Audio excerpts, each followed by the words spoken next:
হবে, বাট সারের দাম কোন অবস্থায় বৃদ্ধি পাবে না। আমি অন্তত যতদিন আছি সারের মূল্য বৃদ্ধি পাবে না। তা এই সারের ডিলার ক্ষেত্রে আমরা বড় ধরনের একটা পরিবর্তন আনতে,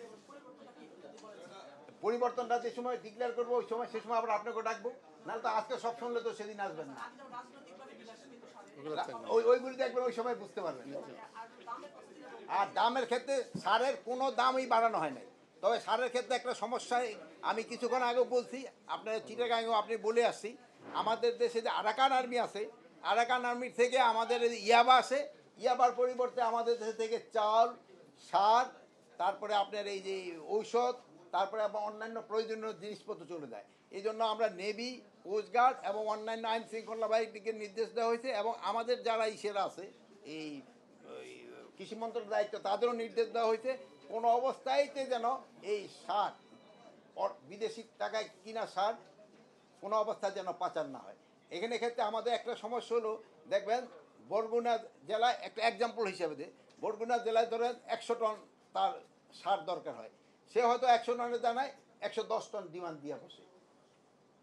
সে করবো আমার তো সার শর্ট পড়ে গেছে, আমি 100, কিন্তু তার লাগবে 100 টন, কিন্তু সে দিয়ে বলে 110 টন।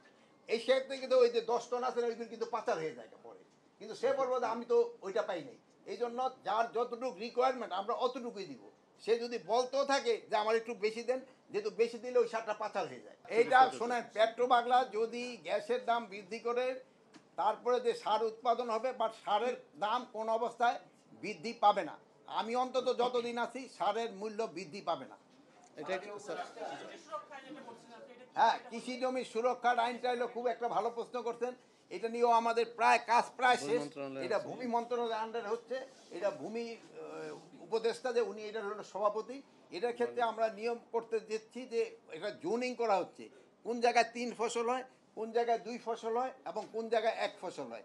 3 ফসল এবং 2 ফসল এলাকায় কোনো অবস্থায় কোনো ধরনের কনস্ট্রাকশন করা যায়। হ্যাঁ, এখন বাদশাহী বলে কোন জায়গাটা, না না না, আপনি যদি স্পেসিফিক বললে আমি ওই অফিসারকে এখনই ধরবো। আমি আপনি কারেক্ট রিপোর্ট দিলে আমি ওই অফিসারকে ছাড় দিব না। না না, গণমাধ্যম না, আমার স্পেসিফিক বলতে হবে, যেহেতু তার এগেস্টে অ্যাকশন নিতে হবে।